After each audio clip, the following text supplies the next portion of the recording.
अमृत बेला शुद्ध पवन है, मेरे लाडलो जागो। अमृत बेला शुद्ध पवन है, मेरे लाडलो जागो। अखियाँ खोलो, शिव शिव बोलो, अखियाँ खोलो, शिव शिव बोलो। बच्चों आलस त्यागो, मेरे लाडलो जागो। अमृत बेला शुद्ध पवन है, मेरे लाडलो जागो।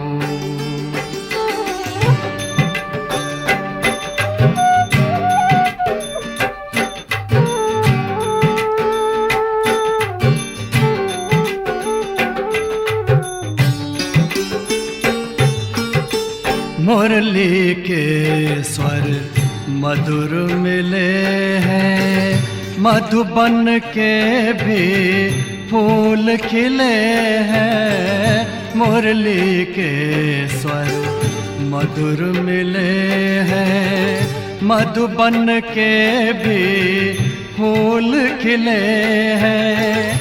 धरती जागी, अंबर जागा, धरती जागी, अंबर जागा।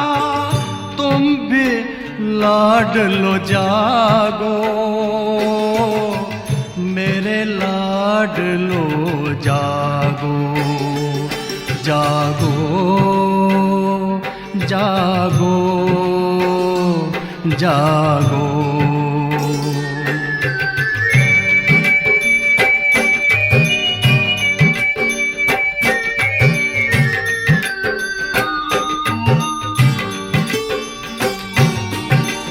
डाल डाल पर पंछी बोले, कानों में अमृत रस घोले। डाल डाल पर पंछी बोले, कानों में अमृत रस घोले। प्रभु मिलन का यही समय है, प्रभु मिलन का यही समय है। ब्रह्म मुहूर्त है, जागो, मेरे लाडलो जागो। जागो जागो जागो।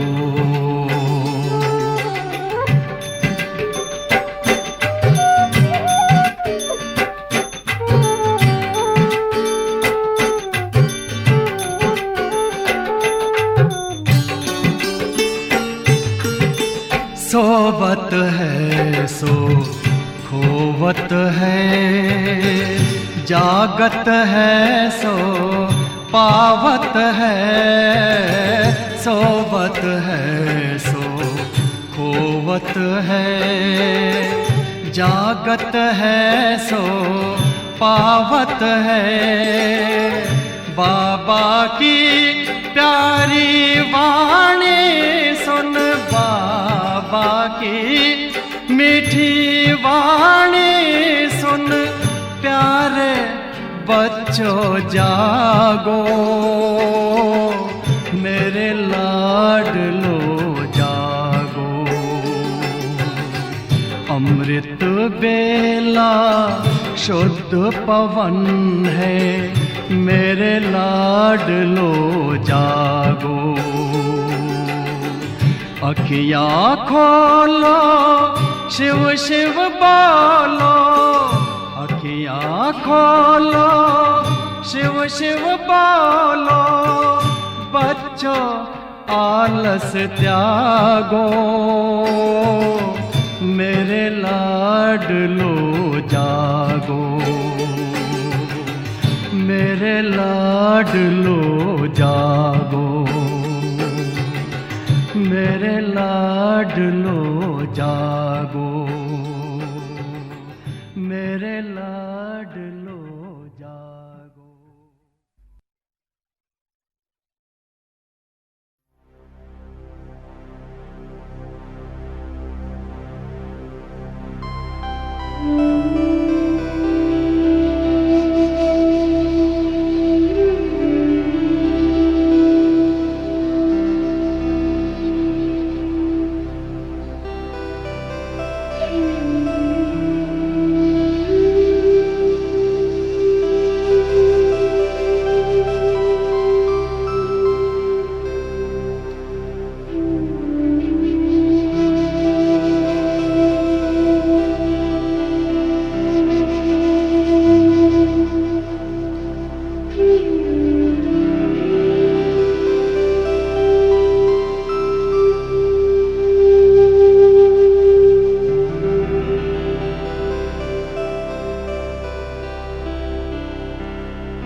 दिया सुख हमें है कितना, बनाया प्रभु ने है अपना, दिया सुख हमें है कितना। न इतने तारे अंबर में, न इतने तारे अंबर में, न सागर में जल इतना, बनाया प्रभु ने है अपना, दिया सुख हमें है कितना।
दिया सुख हमें है कितना।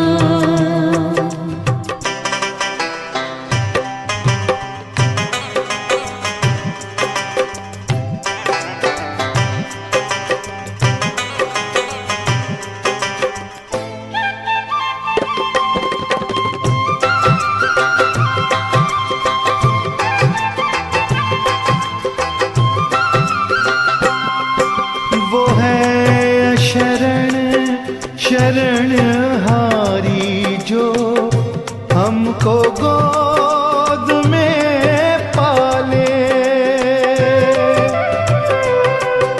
वो है शरण हारी जो हमको गोद में पाले, दिया जीवन नया हमको पिला कर नजरों से प्याले, है किस्मत पे हम इतराते हैं गाते हो के मत वाले। बनाया प्रभु ने है अपना, दिया सुख हमें है कितना। बनाया प्रभु ने है अपना, दिया सुख हमें है कितना। न इतने तारे अंबर में, न इतने तारे अंबर में, न सागर में ही जल इतना। बनाया प्रभु ने है अपना, दिया सुख हमें है कितना। बनाया प्रभु ने है अपना, दिया सुख हमें है कितना।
शांति।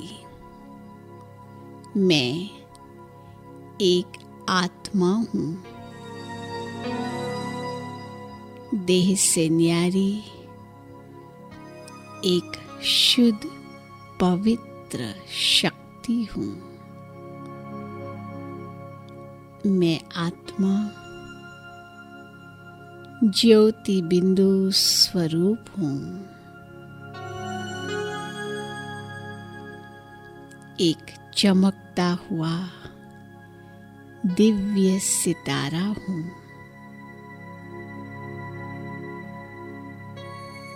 मैं आत्मा पवित्र स्वरूप हूँ। पवित्रता मुझ आत्मा का निजी गुण है। मेरे संस्कार भी अति पवित्र हैं।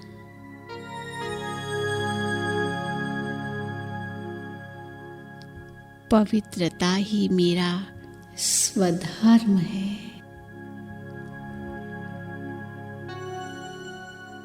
मैं आत्मा पवित्रता के सागर शिव बाबा की संतान पवित्र स्वरूप हूँ।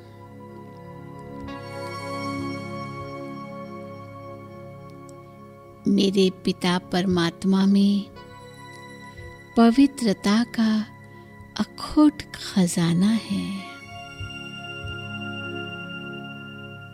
मैं आत्मा इस खजाने की अधिकारी हूँ।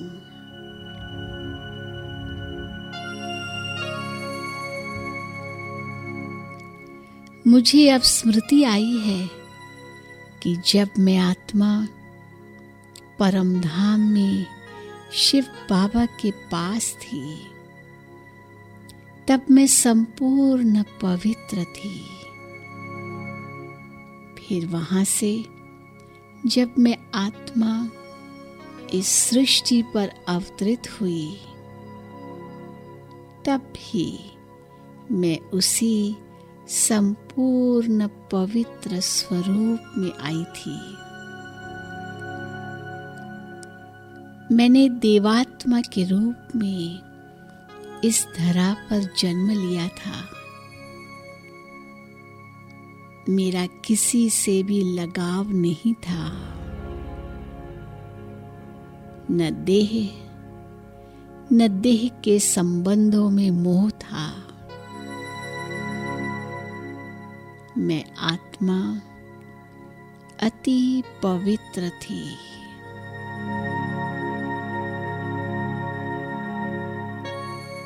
परंतु धीरे धीरे मुझ आत्मा का देह के प्रति लगाव बढ़ा। मेरी पवित्रता की शक्ति क्षीण हो गई। अब मुझ आत्मा को फिर से पवित्र बनाने के लिए स्वयं भगवान आए हैं। वे मुझे पावन बनाकर वापस परम धाम ले जाएंगे। वहां से मैं आत्मा देवात्मा के रूप में सत्य की सृष्टि में पुनः जन्म लूंगी। मैंने अब भगवान से प्रतिज्ञा की है कि मैं आत्मा पवित्र अवश्य बनूंगी। मेरे पवित्र दिन आरंभ हो चुके हैं। पवित्रता के सागर शिव बाबा को याद कर मैं आत्मा स्वयं में पवित्रता का अनुभव कर रही हूँ। मैंने भगवान को अपना साथी बनाया है। इस जग को पावन बनाने का बीड़ा उठाया है। मुझे तो प्रकृति को भी शुद्ध करना है। मुझे सर्व आत्माओं को पवित्रता के प्रकंपन देने हैं।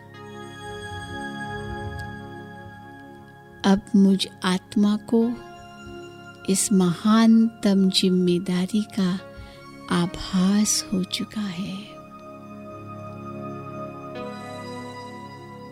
मैं आत्मा इस जगत की आधार मूर्त हूँ। मैं पवित्रता का अवतार हूँ।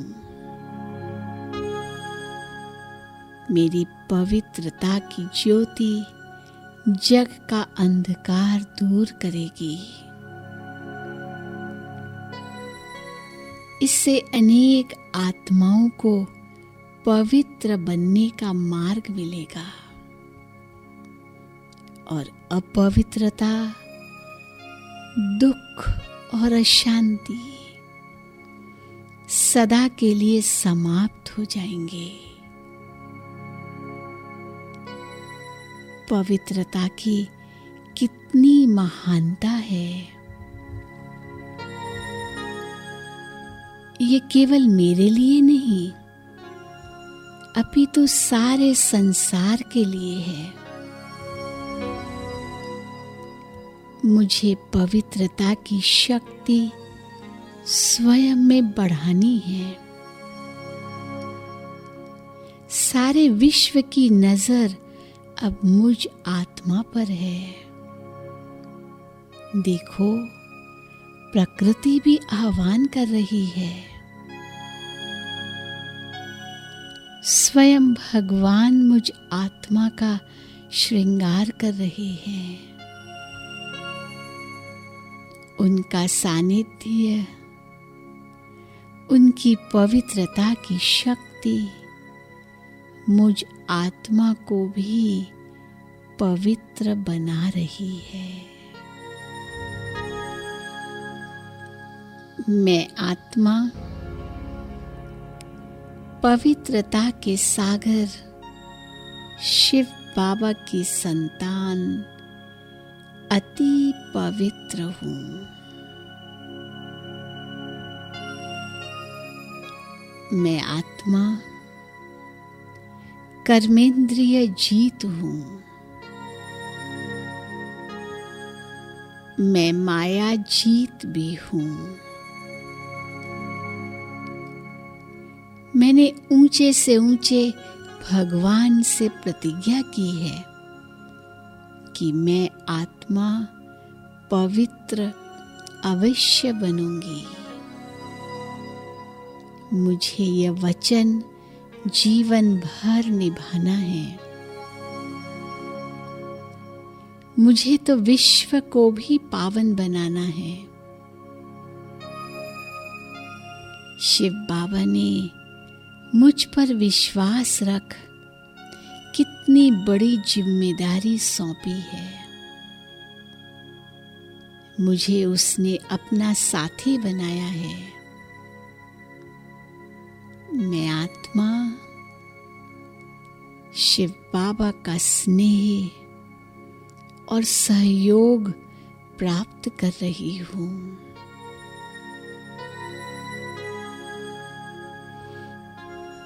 पवित्रता ही मेरे जीवन का श्वास है। मैंने कल्प कल्प विकारों को जीता है।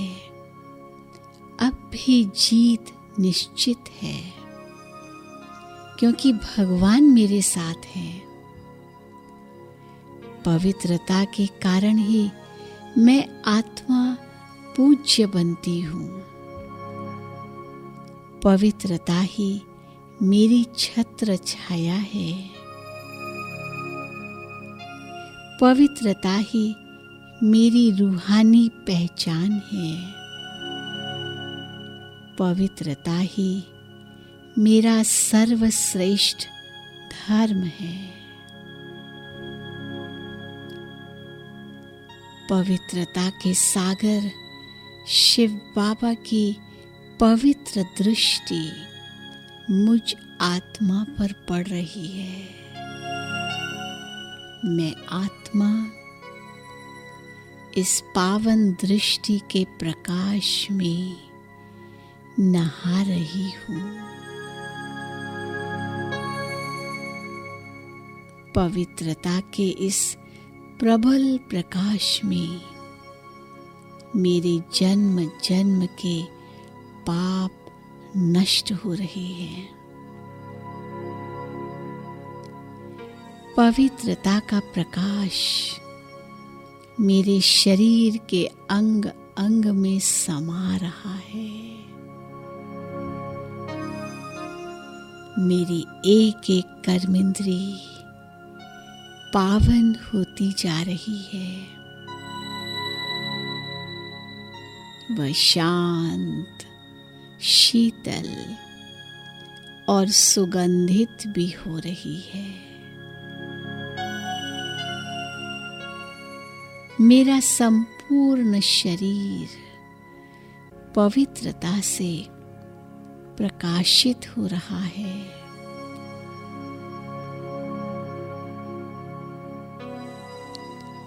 फरिश्ते स्वरूप की प्रकाशमय काया में भ्रकुटी के मध्य मैं एक चमकता हुआ दिव्य प्रकाशमय पवित्र सितारा विराजमान हूँ। मैं एक प्रकाशमय फरिश्ता हूँ। बाप दादा वतन में मेरा आह्वान कर रहे हैं। मैं फरिश्ता उड़कर वतन में बाप दादा की भुजाओं में समा रहा हूँ। बाबा मुझे पवित्रता की शक्ति से भरपूर कर रहे हैं। परम पवित्र दिव्य सितारा शिव बाबा भी परम धाम में मुझे अपनी ओर आकर्षित कर रहे हैं। उनकी पवित्रता की किरणें दूर दूर तक फैल रही है। मैं पवित्र आत्मा उनकी पवित्र किरणों में समा रही हूँ।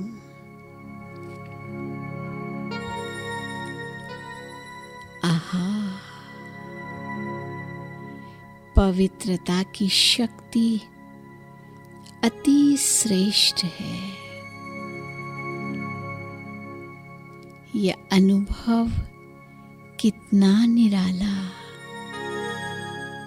कितना अद्भुत है।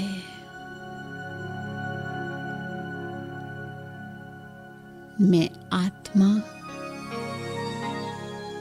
पवित्रता की शक्ति से भरपूर हो रही हूँ।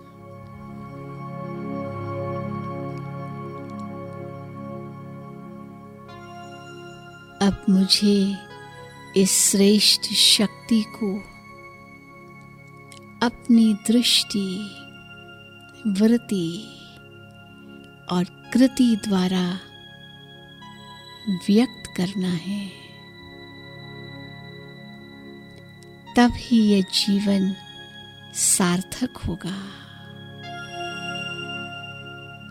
और सबका कल्याण होगा।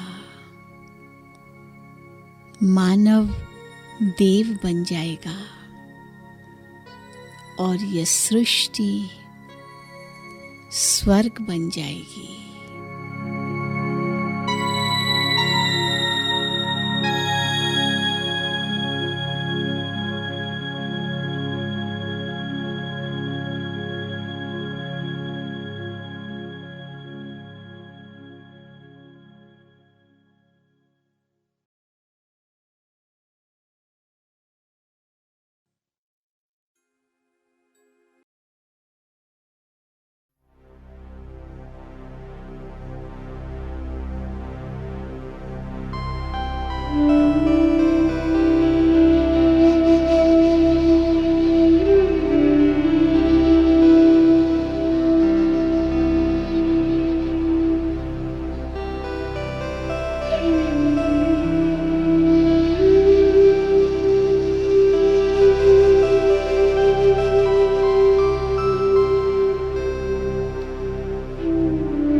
ओम शांति।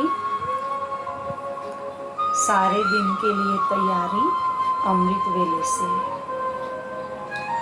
इसमें हम आज सुनेंगे बाबा के महावाक्य। बाबा ने कहा, त्रिकालदर्शी बनो।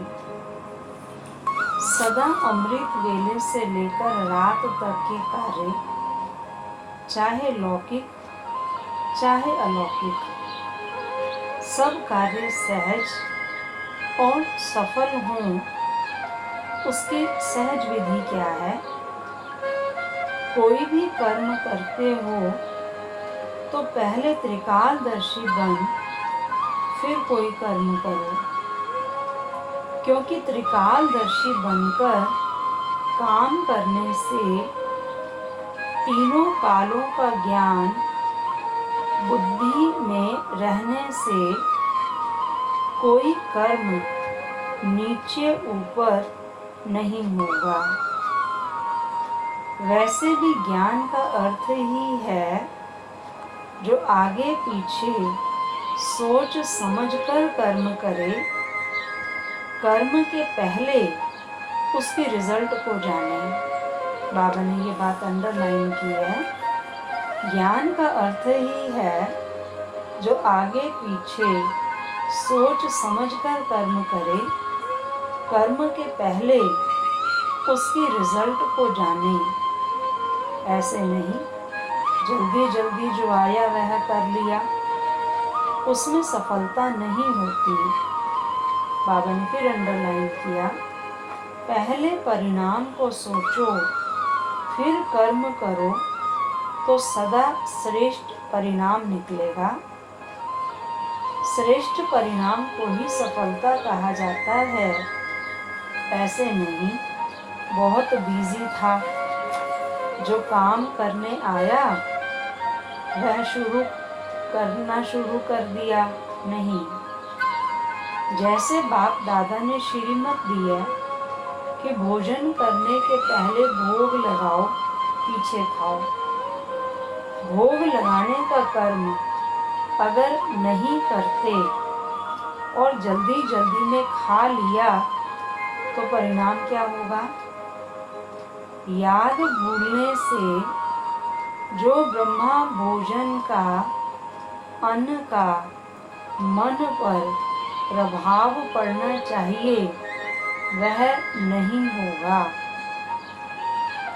एक तो प्रभाव नहीं पड़ेगा और दूसरा बाप की श्रीमत ना मानने का नुकसान होगा, क्योंकि अवज्ञा हो गई ना, उसका भी उल्टा फल मिलना है। बाबा ने वैसे अभी भी लॉकडाउन के थ्रू जो मैसेज दिया था उसमें बाबा ने ये विशेष मैसेज दिया था कि भोजन बाबा की याद में ही बनाना, खाना और खिलाना है। उसको पवित्र वाइब्रेशंस दे गए। बाबा ने कहा, अगर कर्म करने से पहले यह आदत पड़ जाए कि पहले तीनों काल सोचना है, त्रिकालदर्शी स्थिति में स्थित होकर फिर कर्म करो तो कोई भी कर्म व्यर्थ नहीं होगा, साधारण नहीं होगा। लौकिक में भी सफलता प्राप्त करेंगे और अलौकिक में भी सफलता ही सफलता है। तो त्रिकालदर्शी की स्मृति के स्थिति रूपी तख्त पर बैठो, फिर निर्णय करो कि क्या करना है, क्या नहीं करना है, कैसे करना है। फिर कोई भी कर्म फल नहीं देवे यह हो नहीं सकता। बीज अगर शक्तिशाली होगा तो फल अवश्य मिलेगा, लेकिन जल्दी जल्दी में कमज़ोर कर्म करते हो तो फल भी थोड़ा बहुत मिल जाता है। जितना मिलना चाहिए उतना नहीं मिलता, जितना चाहते हो उतना नहीं मिलता। तो बाबा ने अंडरलाइन किया, हर कर्म की सफलता का आधार है त्रिकालदर्शी स्थिति। ऐसे नहीं सिर्फ याद रखो कि मास्टर त्रिकालदर्शी हूँ और कर्म करने के समय भूल जाओ। इसे यूज करना। इस अवस्था में कभी भी अलबेले नहीं बनो, यह अभ्यास करो, क्योंकि 21 जन्म के लिए जमा करना है। एक जन्म में 21 जन्म का जमा करना है, तो कितना अटेंशन देना पड़ेगा।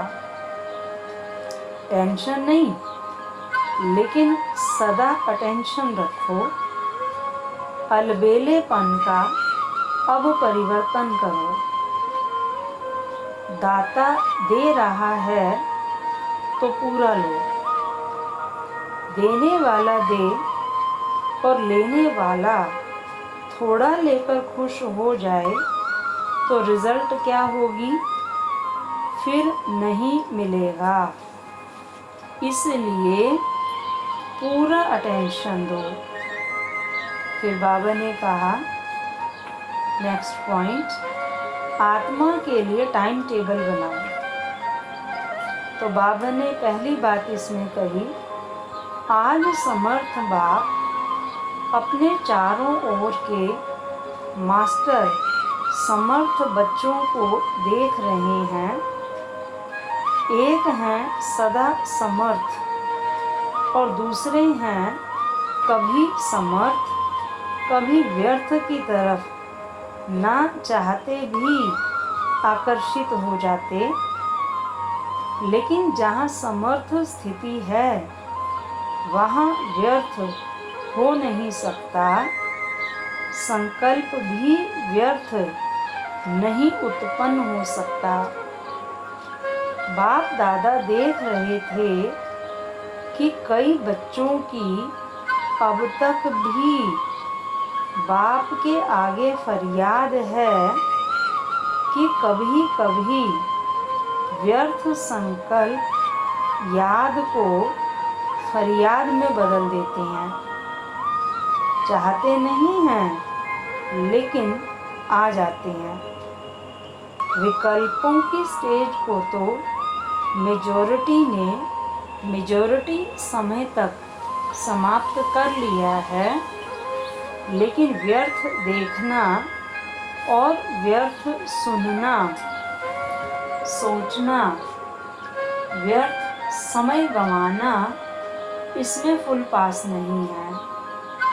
फिर बाबा ने अंडरलाइन किया, क्योंकि अमृत वेले से सारे दिन की दिनचर्या में अपने मन और बुद्धि को समर्थ स्थिति में स्थित करने का प्रोग्राम सेट नहीं करते, इसलिए अपसेट हो जाते हैं।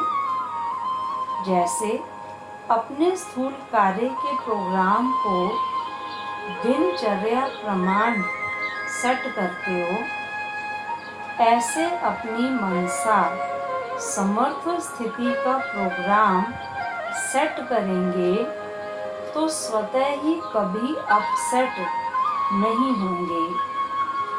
जितना अपने मन को समर्थ संकल्पों में बिजी रखेंगे तो मन को अपसेट होने का समय नहीं मिलेगा।